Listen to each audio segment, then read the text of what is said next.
This is a screencast which is going to examine cyberbullying. It's part 1 of 2. We're going to look today at defining cyberbullying, and we're going to be thinking about the use of popular apps. The video contains content from the National Centre for Computing Education, so that's under the Open Government Licence, and this screencast is in support of some of the content for that. So bullying, this is from the governmental website gov.uk. There's actually no legal definition of bullying. It's usually, however, is defined as the following types of behaviour. One is that it is repeated. Another is that it is intended to hurt someone either physically or emotionally. And often it's aimed at certain groups of people, for example, because of race or religion or gender or sexual orientation. It can take many forms. These can include physical assault, they can include teasing, they can include making threats, and name calling. This all counts as bullying if it falls under these categories. And they're all very upsetting. The one that we're looking at today is cyberbullying. From the government, the definition that they're working from is that it's via a mobile phone or online. So, for example, messages that are bullying in nature might be sent via email, via social networks.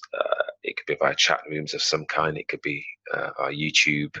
There's plenty of people who are gaming, so it could be on gaming chat forums, and it could be instant messenger. These are figures that are quite stark. It's from bullying.co.uk, which is an organisation that examines this sort of thing. They did a big survey, and the survey essentially revealed that 56% of young people said that they'd seen others be bullied online, and 42% have felt unsafe online.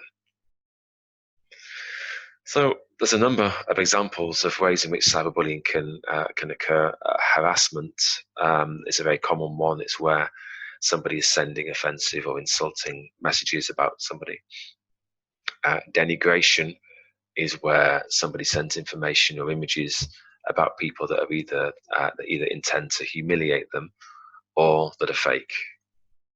Flaming, also sometimes called trolling, where you are having an argument online with somebody, you're trying to upset that person and others who are viewing the conversation in the process. Impersonation, in which you generate fake profiles on the internet, or you might hack somebody's account, and then once you've done that, you send messages as if it's from them. Outing and trickery. This is where you share private information about people. You trick them, perhaps, into revealing secrets, and then you spread them about that particular person. Cyberstalking. This is where you're repeatedly sending intimidating or threatening messages to a certain person. And exclusion. This is deliberately leaving a person out of a group chat or a game, for example. These are all types, all very worrying, of cyberbullying. In terms of apps, it's interesting. There's been a number of surveys and a number of experts have been asked this, and there seems to be a consensus of opinion about the age range, suitability of people. I've chosen 3 here. It's interesting. The legal age of being able to access Facebook, Instagram, and Snapchat is 13. That's what the recommendations are legally. A number of experts were interviewed and were asked about the suitability of Facebook for people, and they said, well, what age range do you think it would be suitable for? And they concluded that 13 plus, 13 being the minimum, was about right for somebody to utilising Facebook on a regular basis. Mainly because some people at 13 and below they lack the social and emotional skills to cope if there are comments and criticisms and potential bullying on Facebook.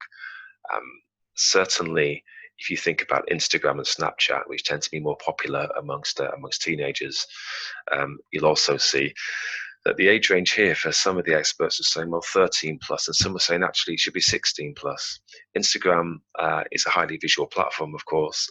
It can potentially contain quite a number of unsuitable or offensive images.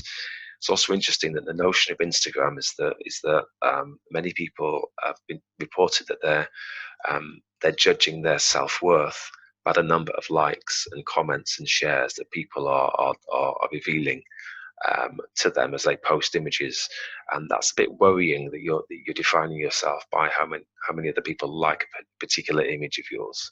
So the consensus there is in between 13 and 16. Snapchat, though, every expert that was interviewed in this particular survey said it should be 16 plus. Again, it has potentially offensive images.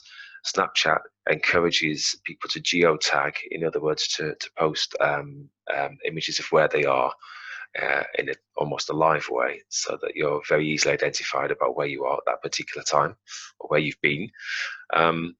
Also, there's a great deal of anonymity on Snapchat, which can lead to cyberbullying. Many cyberbullies hide behind an anonymous mask. So it's interesting that the teenagers who are using Instagram and Snapchat and Facebook, but particularly the latter two, many people will be younger than 13, certainly younger than 16. But the cyberbullying experts are saying that this is a recommendation for how old you should be before you start to use these platforms. Okay, so we've looked at cyberbullying. We've thought about our use of popular apps. Future topic is going to explore how we cope in part 2 of the screencast if we encounter cyberbullying.